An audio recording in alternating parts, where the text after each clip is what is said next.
Bom dia, gente. Vamos lá, então, para a nossa última mensagem em Atos.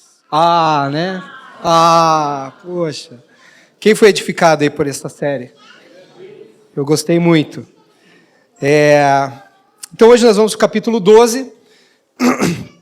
No capítulo anterior, a gente viu o nascimento da igreja gentílica e, em especial, a missão apostólica de Paulo e Barnabé na igreja de Antioquia, onde os discípulos foram chamados pela primeira vez de cristãos. Então, agora parece que o autor Lucas dá uma pausa aqui e ele volta para Jerusalém. Tipo assim, enquanto isso, em Jerusalém, o que está acontecendo? E a gente vai ver isso. Depois, no capítulo 13, a história volta para Antioquia e a ênfase volta para Paulo. Uma das formas de dividir o livro de Atos, a gente falou aqui no primeiro capítulo, é o interesse de Lucas, com base no interesse de Lucas em Pedro e Paulo. Então, Pedro é o apóstolo que tem mais destaque no capítulo 1 ao 12, e aí Paulo é que ganha mais destaque do 13 ao 28. Então, essa aqui é a última história de Pedro relatada no livro de Atos. Depois ele vai reaparecer no capítulo 15 para dar o parecer dele no Concílio de Jerusalém, mas é a última história dele aqui. Então eu queria que a gente lesse o texto, você já deve estar com ele aberto aí, Atos capítulo 12, acompanha comigo.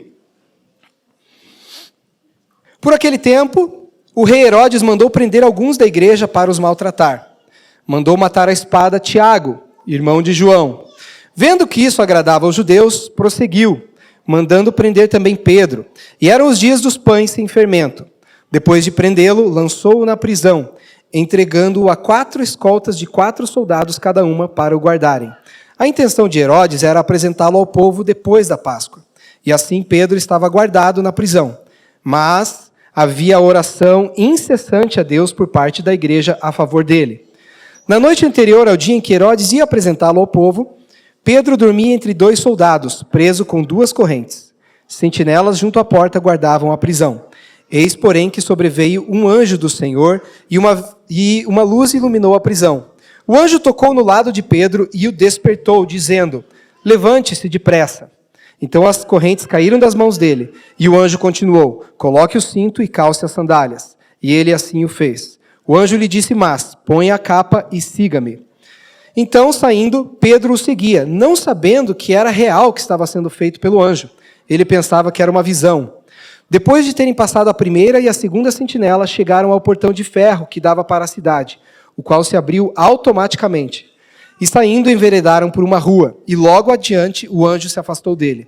Então, Pedro, caindo em si, disse: agora sei que, de fato, o Senhor enviou o seu anjo e me livrou da mão de Herodes de toda a expectativa do povo judeu. Ao se dar conta disso, Pedro resolveu ir à casa de Maria, mãe de João, também chamado Marcos, onde muitas pessoas estavam congregadas e oravam. Quando ele bateu à porta da frente, uma empregada chamada Rode foi ver quem era. Reconhecendo a voz de Pedro, ficou tão alegre que nem o fez entrar, mas voltou correndo para anunciar que Pedro estava à porta. Então os outros disseram: você ficou louca. Ela, porém, persistia em afirmar que era verdade. Então disseram: é o anjo dele. Enquanto isso, Pedro continuava batendo.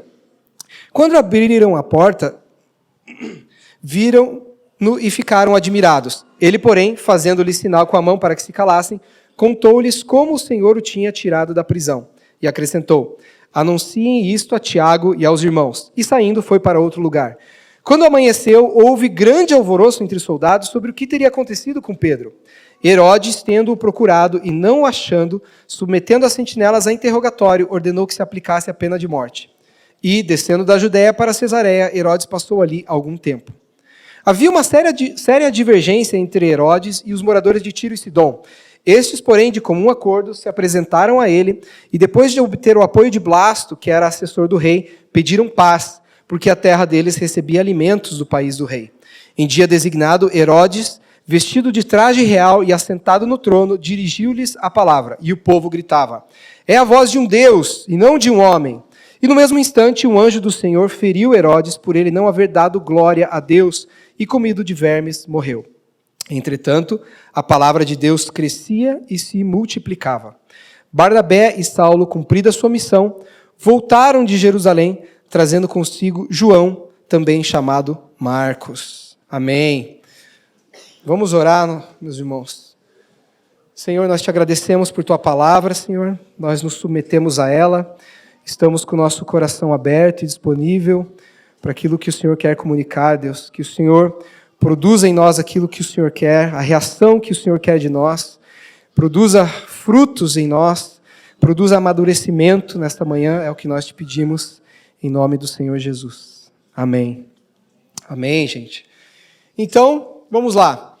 Aqui, o capítulo inicia dizendo, por aquele tempo, Herodes, então, prendeu alguns irmãos da igreja e mandou executar Tiago.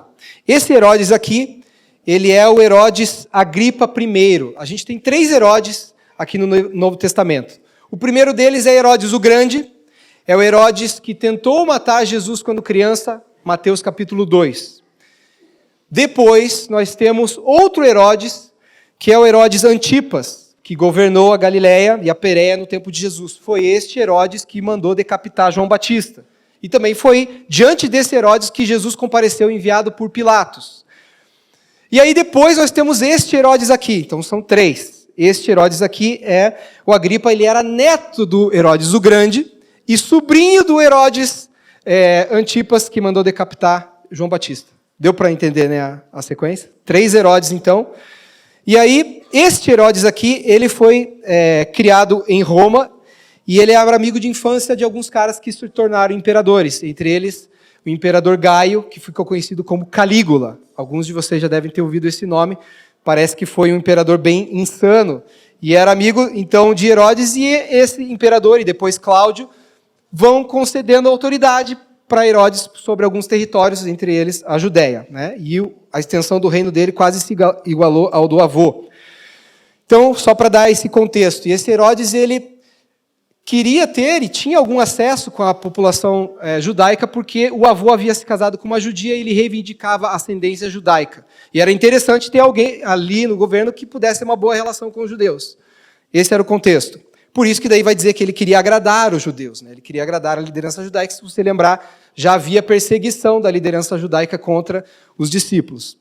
E aí a gente tem então Tiago, que é morto logo no início do capítulo, e o Lucas relata esse martírio de forma bem breve. Quem que é esse Tiago aqui? Ele é irmão de João, do apóstolo João. Ele é o primeiro apóstolo a ser martirizado. Ele não é o primeiro mártir. Quem foi o primeiro mártir? Estevão, que a gente viu alguns capítulos atrás. Mas ele é o primeiro apóstolo a ser martirizado. Ele é irmão, então, de João, filho de Zebedeu e de Salomé. Possivelmente Salomé era irmã de Maria, e isso faria deles, de Tiago e João, primos de Jesus. Mas a gente não tem certeza disso. E ele era parte, então, do círculo mais próximo, Pedro, Tiago e João, no barquinho. Então, eles eram os discípulos mais próximos ali. E eles estiveram com o Senhor Jesus em momentos bem cruciais do ministério terreno de Jesus, como a transfiguração, depois o Getsêmane. Embora no Getsêmane eles mais dormiram do que ajudaram na oração, mas eles estavam ali, né? E então tinha um outro Tiago no grupo dos 12. Se você ler a lista dos apóstolos, nós temos esse Tiago, filho de Zebedeu, irmão de João, e outro Tiago, filho de Alfeu. A gente não sabe muito sobre esse outro Tiago. Então, Tiago, este que nós estamos falando aqui, ficou conhecido como Tiago o maior, e depois este filho de Alfeu, Tiago o menor. E depois vai ter outro Tiago que nós vamos falar mais para frente. Então, 3 Tiagos, né? 3 Herodes, 3 Tiagos aqui. Bom, a primeira lição que eu quero trazer para vocês é a seguinte: a morte pode chegar adiantada. A gente está vendo aqui que, por esse tempo, quando ele começa o capítulo, por esse tempo, é mais ou menos o ano 40, ou o início dos anos 40 depois de Cristo, talvez exatamente o ano 44 depois de Cristo.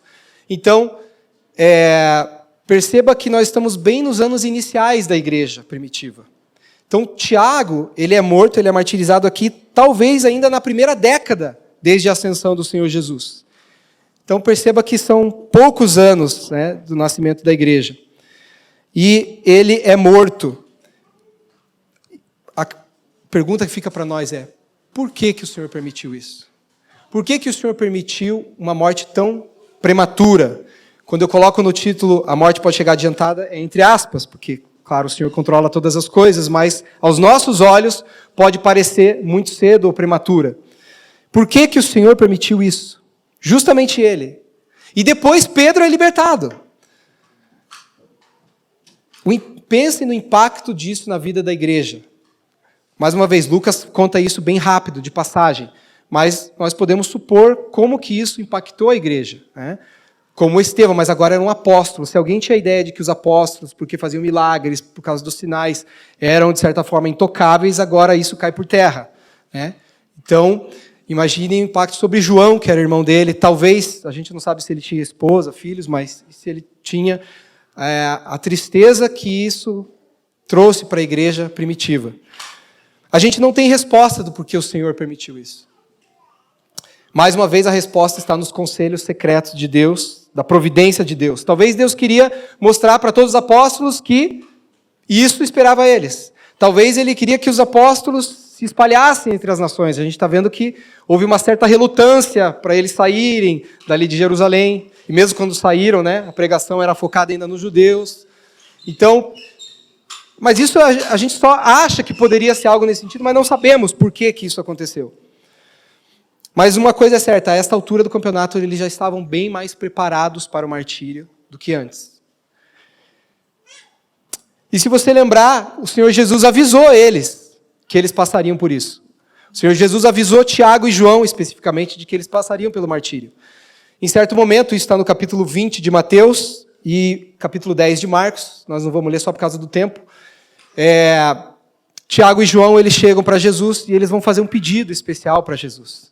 E a Bíblia diz ainda que a mãe deles, Salomé, estava junto nesse pedido. A mamãe estava articulando junto ali esse pedido, que era o seguinte: Senhor, queremos que nos conceda o que nós vamos pedir. E aí Jesus diz, fala o que vocês querem. O que querem que eu faça por vocês? E aí eles dizem, queremos sentar à tua direita e à esquerda no teu reino. E aí o Senhor Jesus responde, vocês não sabem o que vocês estão pedindo. Vocês podem ser batizados com o batismo que eu vou ser batizado. Vocês podem beber do cálice que eu estou para beber. Nesse contexto, ele está falando sobre os sofrimentos que eram iminentes ali, sobre a morte dele. É claro que a morte de Jesus e o sofrimento de Jesus é singular, é vicário, não se iguala a ninguém, mas o contexto eles participariam dos sofrimentos de Cristo. Então, eles respondem, podemos, sem pensar muito, claro que podemos. E aí Jesus não repreende eles, ele diz, tudo bem, vocês vão passar por isso. Vocês vão beber do cálice que eu vou beber. Mas conceder esses lugares está fora da minha autoridade, isso é a autoridade reservada do Pai. Então, eles estavam avisados. E aqui a palavra do Senhor Jesus está se cumprindo sobre a vida de Tiago. Ele é tirado muito cedo na vida da igreja. Agora, para nós, como Tiago, muitos homens e mulheres inegavelmente piedosos foram também recolhidos, por assim dizer, prematuramente aos nossos olhos, ao longo da história da igreja. A gente nunca pensa que o nosso tempo aqui pode ser mais curto do que nós gostaríamos. Ninguém gosta de pensar na morte. Eu não gosto de pensar na minha morte, na morte daqueles que estão próximos de mim. A gente não fica meditando nisso, normalmente. Mas a Escritura é muito honesta nos seus relatos. E ainda que ele tenha falado de passagem, tem uma razão pela qual isso ficou registrado. Existe um missionário nos Estados Unidos, no século XVIII, chamado David Brainerd. Ele foi um missionário junto aos índios da região de Nova Jersey. E ele ministrou para os índios durante 5 anos. Ele morreu doente aos 29 anos, ele não tinha 30. Um ministério muito promissor. E Jonathan Edwards, o grande Jonathan Edwards, ele publicou depois os diários desse cara, que o nome da obra é Os Diários de David Brainerd.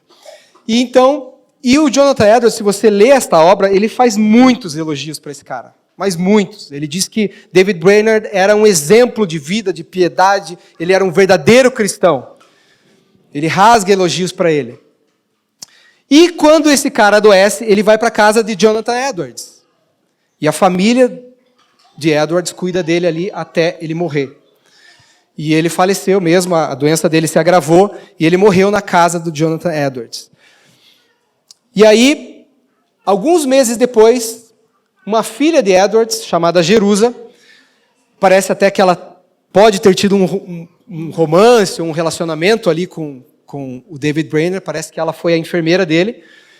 Mas 4 meses depois, ela também faleceu. Ela teve uma doença, e a doença foi fatal para ela, em 5 dias ela morreu. Mas tem uma nota de rodapé que Jonathan Edwards coloca quando ele vai falar sobre isso, e ele diz o seguinte, me chamou muito a atenção. Em cerca de 4 meses, agradou ao Deus Santo e Soberano recolher essa minha filha querida, no dia 14 de fevereiro, após uma breve enfermidade de 5 dias, estando ela com 18 anos de idade.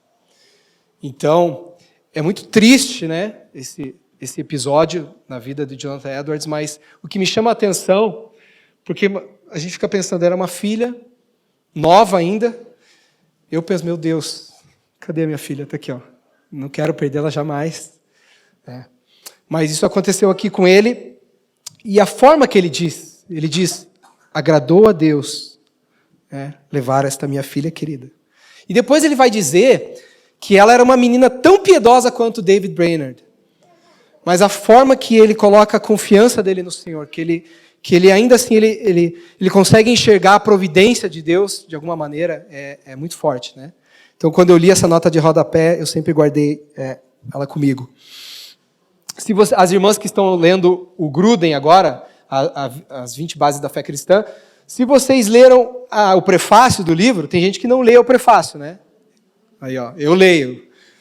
Mas tem gente que não gosta, pula. O prefácio do livro é escrito por um dos filhos do Wayne Gruden, e ele conta que enquanto eles estavam fazendo este livro, que eles estão compilando informações de uma teologia sistemática, que é um livro bem maior dele, ele diz que morreu num acidente de carro a Rachel Gruden, que era nora do Wayne Gruden, né?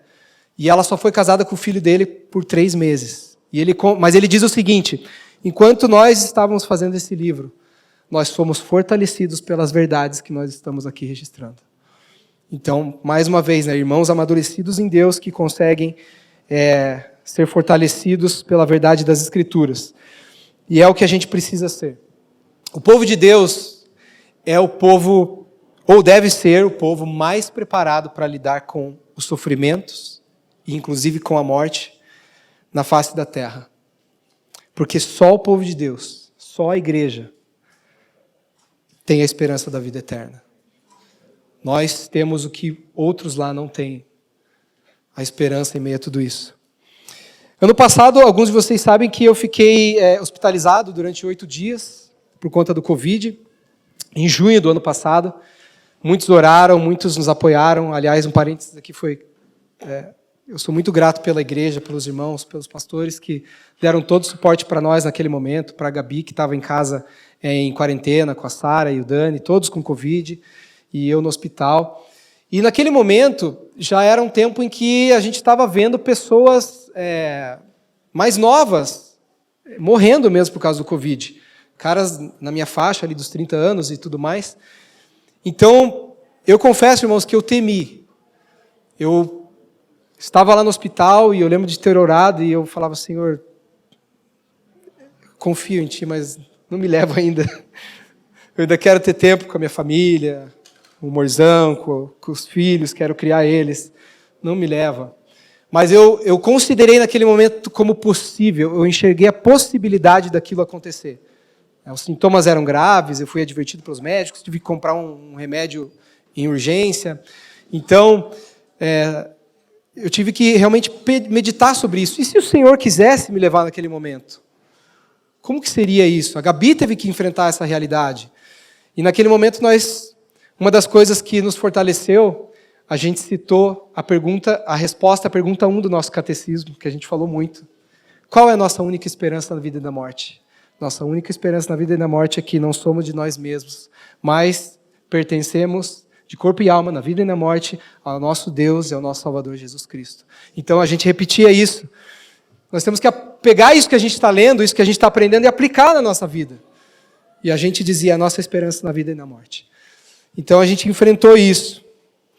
pela graça e misericórdia de Deus, eu estou aqui, né? Então, deu tudo certo, mas nem sempre vai ser assim. Naquele mesmo, ano passado mesmo, alguns meses depois, em novembro, o meu pai ficou hospitalizado 30 dias e ele veio a falecer.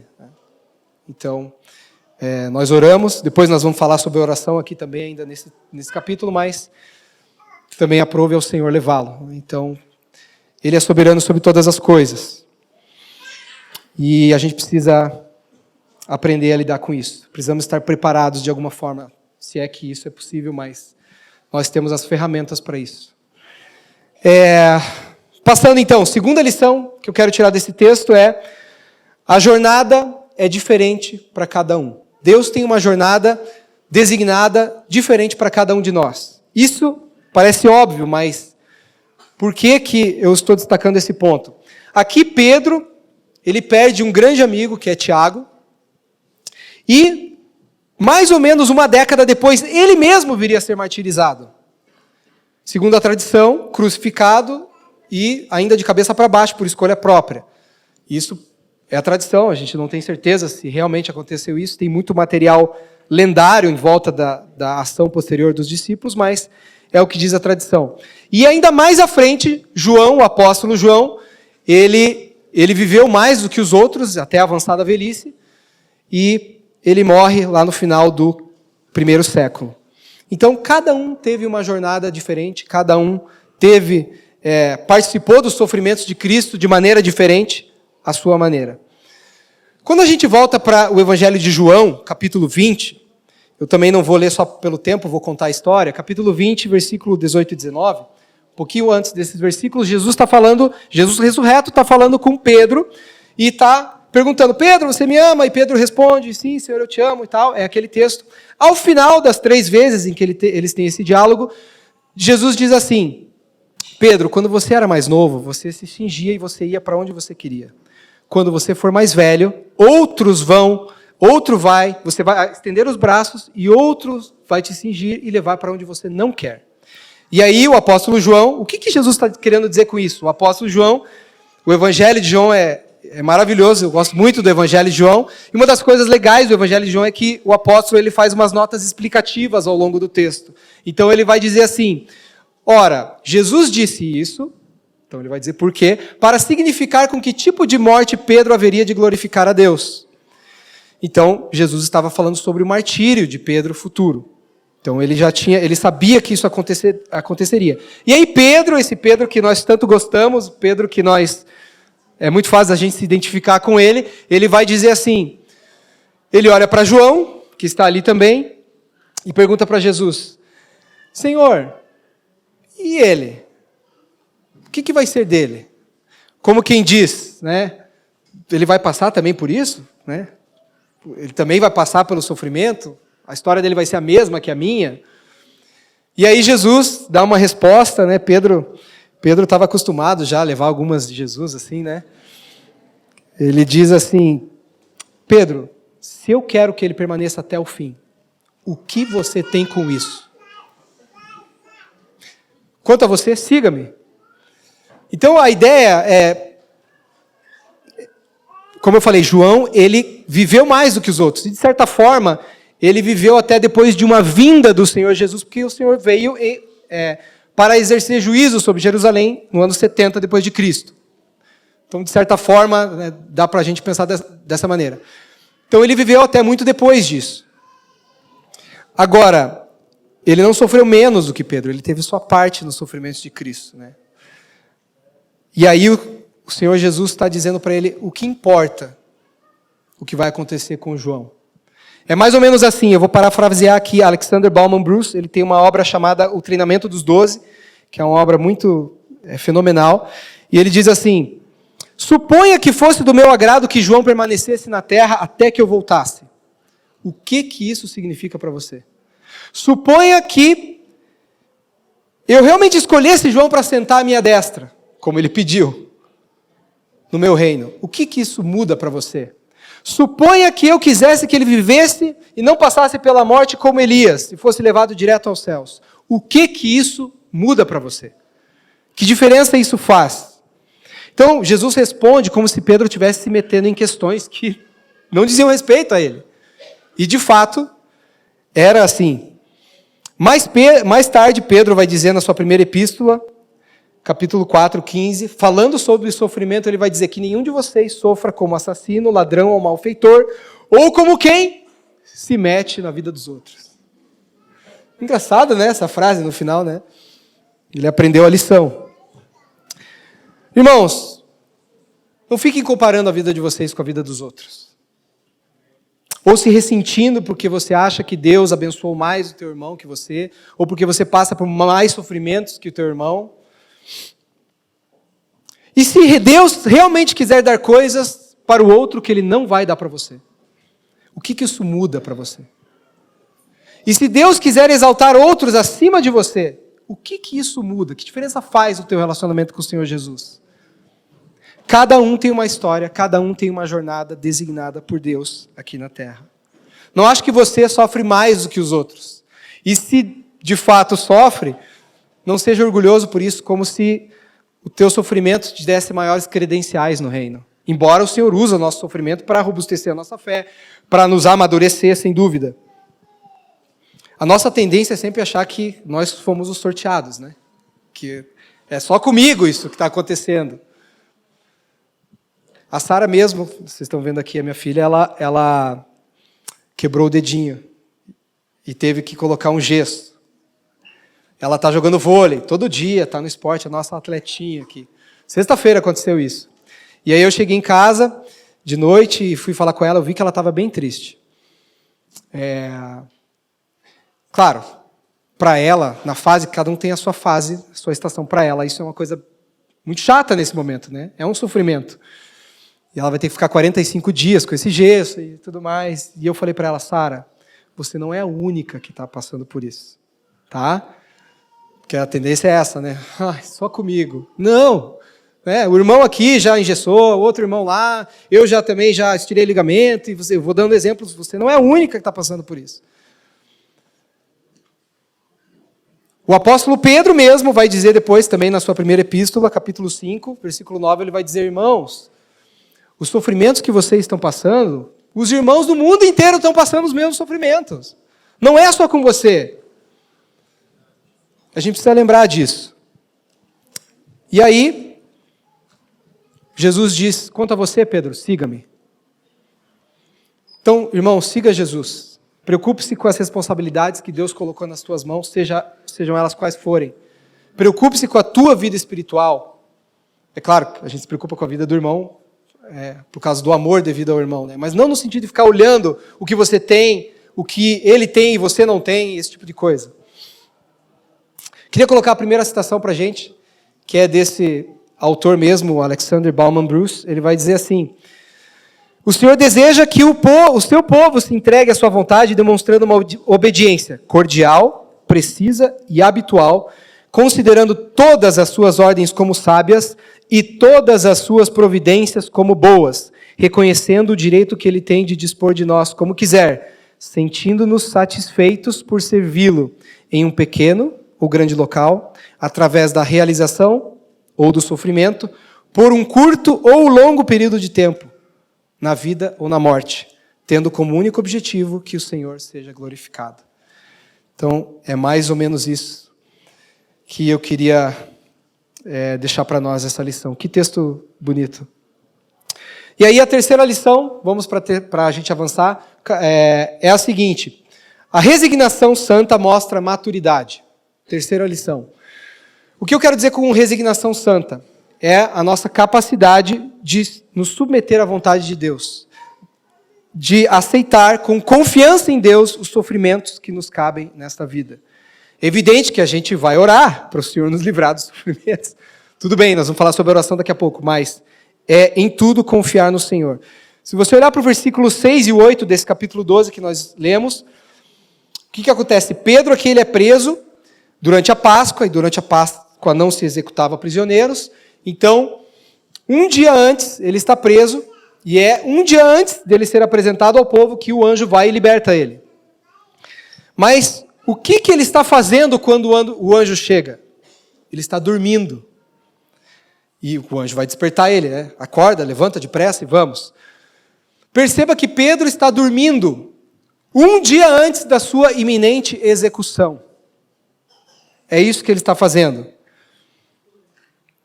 Possivelmente ele acreditava que ele ia sofrer o mesmo destino de Tiago. Certo? Afinal de contas, ele foi morto.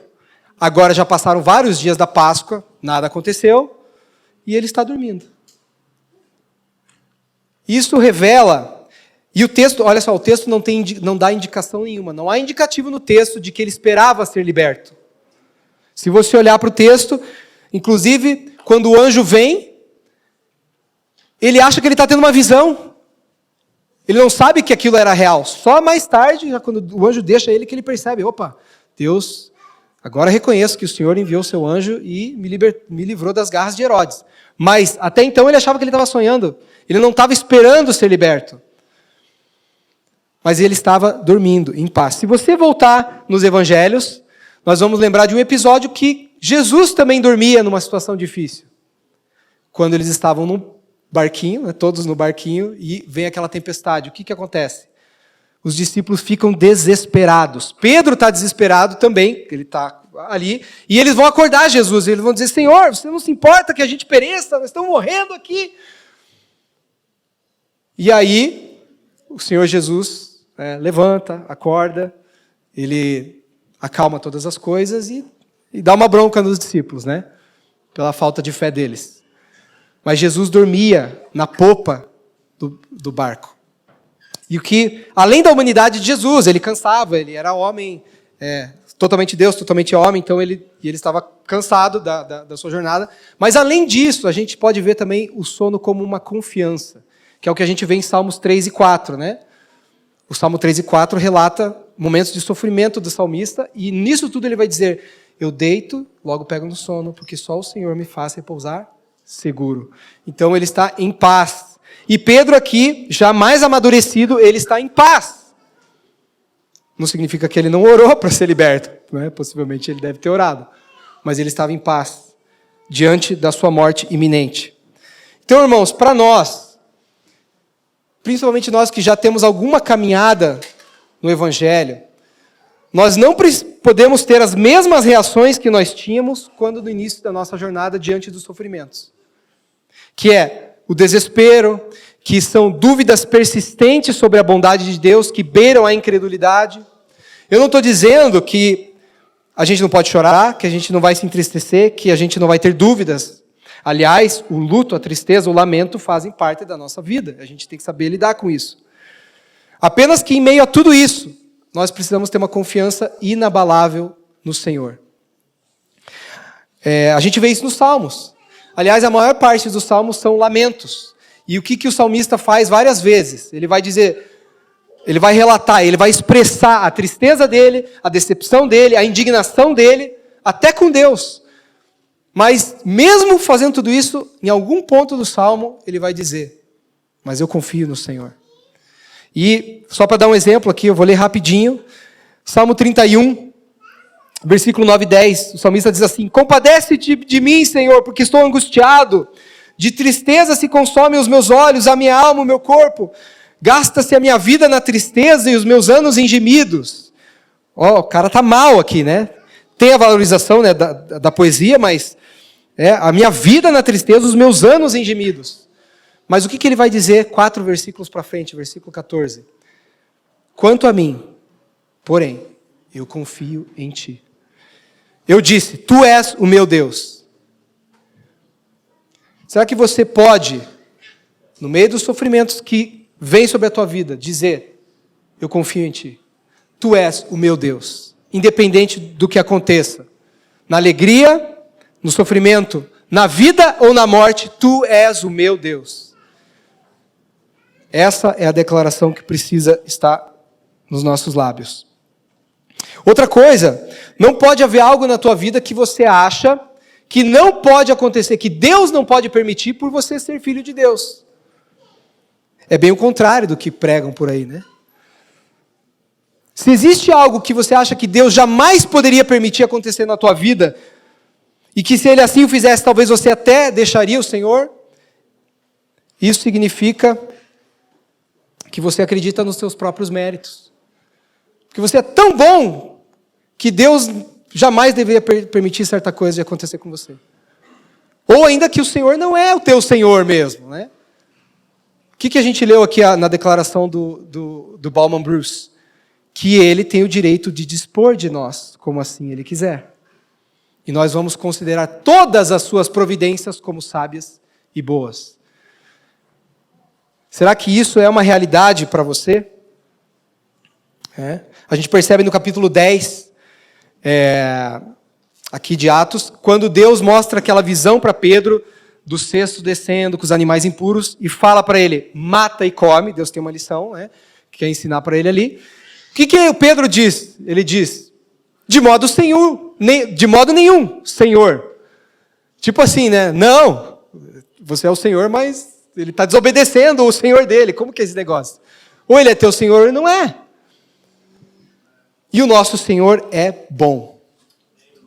Ele é justo, ele é sábio, ele é santo, os atributos de Deus. Então nós precisamos nos submeter à vontade do Senhor, seja ela qual for. Quarto ponto, quarta lição, para a gente avançar. A oração é um meio ordenado por Deus para cumprir os seus propósitos. Então alguém poderia perguntar, mas se Deus controla todas as coisas, se Ele é soberano sobre tudo, e Ele permite certas coisas, por que eu devo orar? O que a minha oração vai fazer de diferença? O que vai mudar a minha oração? Aqui em Atos 12, a igreja não sabia se Deus ia livrar Pedro. Tiago foi morto. A gente não sabe nem se a igreja teve tempo de orar por Tiago. Isso não é relatado. Talvez ele tenha sido executado tão rápido que não deu nem tempo deles orarem. Mas se eles oraram, a oração deles foi considerada, mas não foi atendida como eles queriam. Se eles não oraram, Deus nem deixou eles orarem. Porque Deus é soberano sobre todas as coisas. E a gente não vai poder usar a soberania de Deus para não orar, claro. É provável que a igreja já soubesse da profecia futura que Jesus tinha dado sobre o martírio de Pedro. Mas ainda assim, eles oraram. O texto diz que a igreja orava de forma incessante por Pedro. A palavra original, incessante ali, é ektenes. Ela dá mais a ideia de intensidade do que de constância. É a mesma palavra usada pelo próprio Lucas, no seu Evangelho, capítulo 22, quando ele vai falar de Jesus orando no Getsêmani. Ele vai dizer, em sua agonia, Jesus orava mais intensamente. É esta palavra, a mesma palavra. Então eles estavam orando de forma fervorosa por Pedro. Respondendo, por que nós devemos orar então se Deus é soberano e controla todas as coisas? Primeiro, porque Deus manda nas Escrituras que a gente ore. Nós somos ordenados a orar. O apóstolo Paulo vai dizer em 1 Tessalonicenses, orai sem cessar. Jesus, quando ensina a oração para os seus discípulos, ele diz, quando vocês orarem, como quem presume que essa vai ser a vida normal da igreja, vocês vão orar. E outros vários textos que não vai dar tempo da gente citar. Em segundo lugar, a oração é um meio de comunhão com o Senhor. Ele é nosso Pai Celestial. Nós nos relacionamos com Deus através da oração. Em terceiro lugar, a oração, sim, funciona. A oração faz diferença, porque Deus ordenou a oração como um meio através do qual Ele vai cumprir os seus propósitos. Então tem certas coisas que vão acontecer através da oração, e certas coisas que não vão acontecer se não houver oração. O apóstolo Tiago vai dizer no capítulo 4, versículo 2 da sua epístola, que vocês não recebem porque vocês não pedem. Vocês não oram. Ou vocês não recebem porque pedem mal, para esbanjar nos vossos próprios prazeres. Ou, 2 Crônicas 7,14, esse texto todo mundo quase tem decorado, né? Se o meu povo, que se chama pelo meu nome, se humilhar e orar, se arrepender dos seus maus caminhos, eu vou ouvir, vou perdoar os seus pecados, vou sarar a terra de vocês. Então tem coisas que vão acontecer através da oração, tem coisas que não vão acontecer se não houver oração, porque Deus determinou que fosse dessa maneira. Então, nós precisamos orar, o que não vai mudar é o plano eterno de Deus. O plano conforme a gente vê nas Escrituras. Isso não vai mudar. Né? Então, eu tinha uma irmã que a gente soube desse relato numa igreja que a gente congregou anteriormente, e ela dizia que ela orava por Satanás. para Deus converter Satanás. É meio bizarro, mas assim, isso aí não vai mudar, né? O destino dele está traçado mesmo, isso aqui não adianta. Então, mas nós podemos orar e ver mudanças reais, né? Quando Deus dá a palavra de juízo para Davi por causa do pecado dele, ele diz, você está perdoado, mas o teu filho, o filho que nasceu dessa união de vocês, ele, Batseba, vai morrer. O que ele faz? Ele ora, ele jejua, ele gasta dias orando e jejuando. E depois ele vai dizer, ora, enquanto a criança era viva, eu dizia, talvez o Senhor vai ter misericórdia de mim e a criança ainda vai viver. Contra uma palavra declarada de Deus, porque ele sabia o caráter misericordioso do Senhor. Naquele momento, Deus não atendeu como ele queria essa oração, mas ele orou mesmo assim. E é assim que nós devemos fazer, né? Deus é nosso Pai, Ele é um Pai amoroso, né? Ele diz, Jesus disse, Sermão do Monte, capítulo 7, se vocês que são maus sabem dar coisas boas para os filhos de vocês, quanto mais vosso Pai Celestial também dará coisas boas àqueles que lhe as pedirem. E Deus é infinitamente mais sábio do que nós, Ele faz o que é melhor. Eu queria colocar a segunda citação, me foi sugerida, muito bem sugerida, pelo pastor Fabiano, que é a do C.S. Lewis. Olha o que ele diz. Quando o acontecimento pelo qual você orou ocorre, sua oração sempre contribuiu para ele. Quando o oposto acontece, sua oração nunca foi ignorada. Ela foi considerada e recusada para o seu bem definitivo e para o bem de todo o universo. C.S. Lewis, né, cara? Tem uns caras que eram diferenciados, esse aí, com certeza é um deles. Amém, meus irmãos. Seguindo aqui na história, então a gente tem a libertação de Pedro. Nesse caso, a oração da igreja foi respondida exatamente como eles oraram. E Pedro foi liberto de forma sobrenatural. Literalmente do dia para a noite, né? E aí o que Pedro faz? Pedro vai à casa de Maria, mãe de Marcos. João Marcos, onde as pessoas estavam reunidas, estavam orando. Quem que é este João Marcos? João Marcos, ele é um personagem importante que está sendo introduzido aqui por Lucas. Ele vai acompanhar Barnabé e Paulo na primeira viagem missionária deles. Inclusive, ele é mencionado isso no final desse capítulo, o último versículo, que Barnabé e Paulo pegaram ele e levaram de Jerusalém para Antioquia. Então ele vai acompanhar eles, depois ele vai desertar, vai abandonar a missão no meio do caminho, isso vai gerar um problema entre Paulo e Barnabé.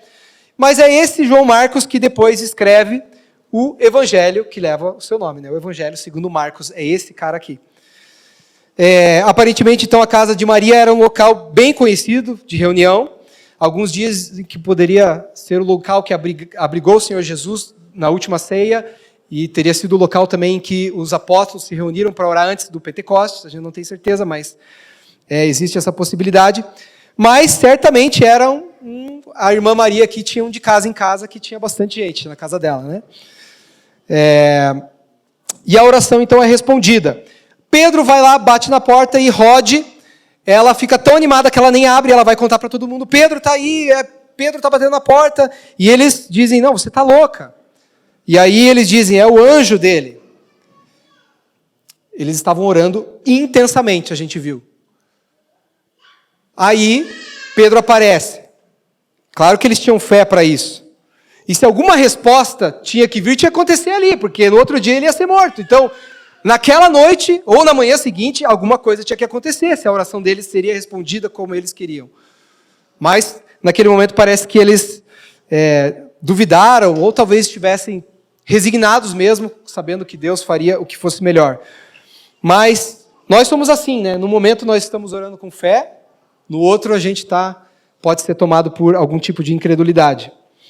Não tinha sido escrita a carta aos Efésios, que veio ser escrita depois, em que o apóstolo Paulo vai dizer, Deus é poderoso para fazer infinitamente mais do que tudo que pedimos ou pensamos. E aqui, certamente foi o caso. Deus libertou Pedro de uma forma muito mais extraordinária do que eles esperavam. Sobre a expressão é o seu anjo, bem rapidinho, porque eu acho que pode gerar algum questionamento, né? Eles vão dizer assim, Pedro não você está louca, é o seu anjo, é o anjo dele. Que coisa estranha, né? Pedro não pode ser, mas é um anjo que está ali, né? Então, o que é essa expressão? O que eles queriam dizer quando eles disseram que era um anjo ali? A percepção deles, era Pedro que estava batendo na porta. Ela ouviu a voz dele, e ele insistiu em bater. Mas eles acham que é um anjo. O que eles querem dizer com essa expressão, é o seu anjo? Duas teorias. Primeiro, eles queriam dizer, é um mensageiro que fala em nome dele. Porque a palavra anjos, angelos, pode ser só um mensageiro. Então, tipo assim, Pedro está na prisão e mandou alguém dar um recado aqui. Alguém vir trazer uma mensagem. Ou, teoria número 2, eles estariam falando sobre um anjo mesmo. Talvez um anjo da guarda de Pedro. A expressão é o seu anjo, é o anjo dele. Existia uma crença popular de que existiam anjos designados da guarda para cada um e que ainda o anjo poderia assumir a forma física daquele seu protegido. Ou ainda ser, de alguma maneira, um presságio da morte daquele que era o protegido. Então, são possibilidades, né? Eu, considerando a naturalidade com que eles disseram é o seu anjo, e todo o contexto, eu me inclinaria a ficar com a primeira teoria de que era só um mensageiro. Mas, enfim, a gente não tem a resposta concreta disso. Só para não passar em branco. E aí, Pedro vai contar que ele foi libertado, e ele diz para os irmãos, contem isso, anunciem isso para Tiago e aos irmãos. E ele sai dali. Então aqui nós temos o terceiro Tiago de quem eu falei no começo. Quem é esse terceiro Tiago?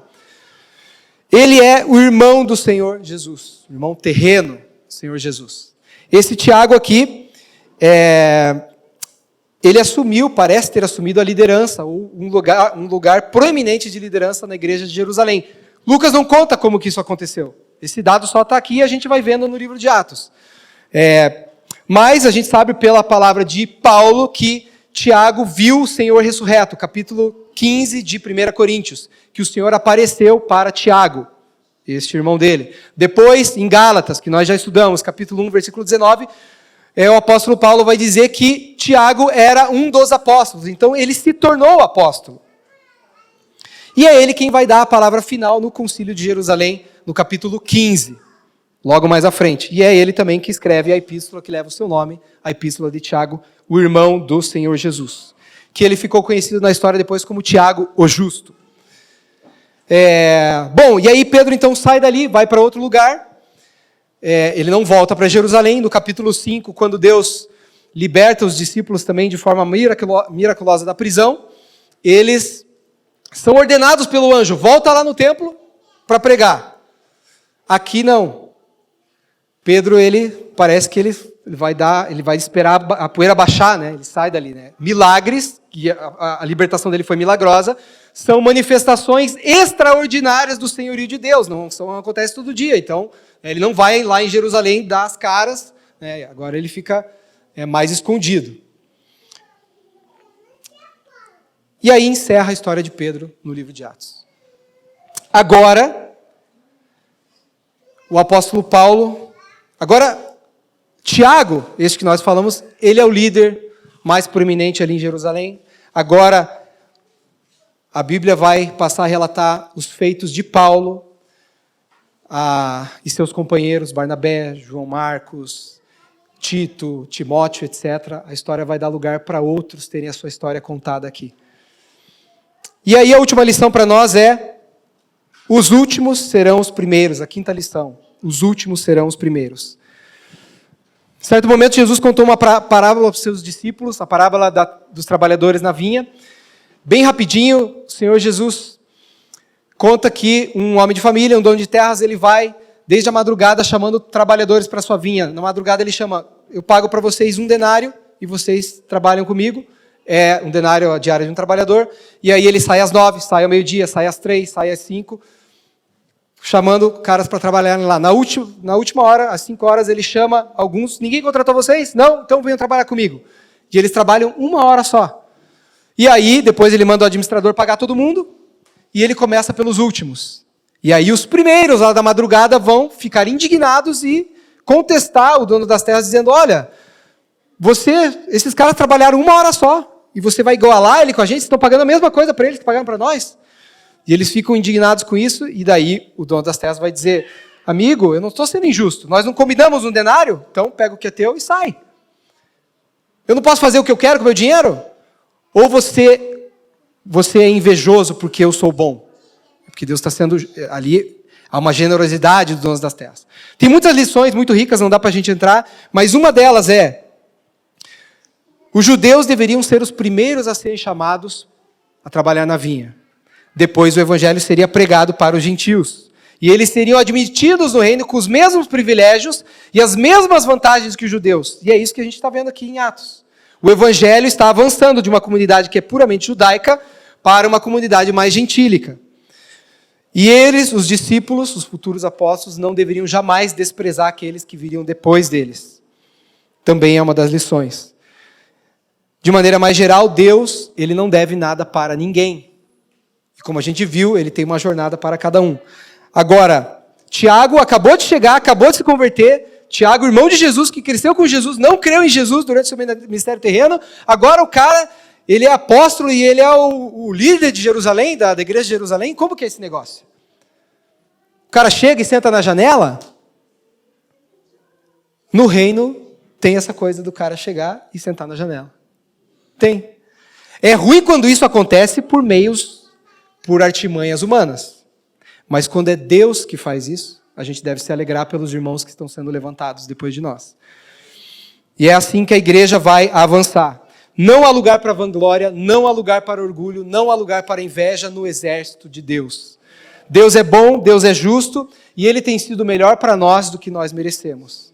Sem dúvida nenhuma. Então nós precisamos de pessoas que estão preparadas para os sofrimentos, inclusive para a morte. Nós precisamos entender que cada um tem uma jornada designada por Deus.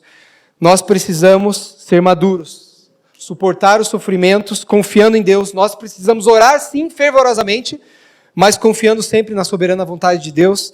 E nós precisamos nos alegrar por aqueles que vêm depois, que o Senhor está levantando.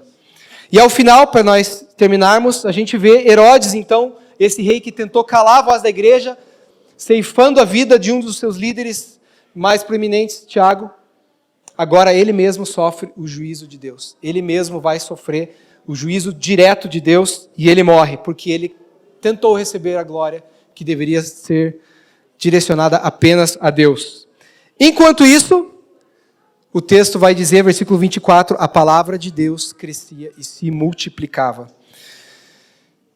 Muitas das nossas orações não vão ser respondidas como nós gostaríamos. Elas serão consideradas e recusadas para o nosso bem e o bem do universo. Mas, em um outro sentido, todas as nossas orações serão respondidas. Porque nós estamos orando o que Jesus ensinou. Venha o teu reino, seja feita a tua vontade, assim na terra como no céu. E Deus fará isso. Deus virá fazer justiça na terra. O seu reino virá. E todos os que se opõem ao evangelho, como Herodes, se não se arrependerem, serão destruídos. O reino do Senhor Jesus é aquele que Daniel viu. Aquela pedra ser solta e destruir a estátua que Daniel viu. É o reino que vai destruir todos os outros reinos. E vai subsistir para sempre. Então, nós sabemos qual é o final da história. Para finalizar a última citação, o capítulo começa, citação de John Stott, com a morte de Tiago, a prisão de Pedro e Herodes triunfante. Ele encerra com a morte de Herodes, a libertação de Pedro e a palavra de Deus triunfante. Este é o poder de Deus para acabar com planos humanos hostis e estabelecer os seus próprios planos em seu lugar. É isso que Deus faz, é isso que nós estamos vendo. Acho que eu não falei, mas se eu fosse dar um título para essa mensagem, seria Confiando nos Desígnios Soberanos de Deus. Que a gente possa sair daqui confiando que Deus é soberano mesmo sobre todas as coisas, e é assim que a igreja avança. O evangelho em movimento. Ele vai continuar em movimento aqui, até os confins da terra, daquele tempo que era Roma. E o evangelho continua em movimento até hoje. Ele chegou até nós, e nós queremos também que a missão avance. O evangelho vai continuar avançando até o dia de Cristo, nosso Senhor. Fique em pé, vamos agradecer ao Senhor e orar. Que você possa orar onde você está, sobre tudo que nós falamos. Talvez algo tenha pegado o seu coração. Talvez você precise se preparar mais para estes sofrimentos. Talvez você precise confiar mais na soberania do Senhor. Feche os teus olhos.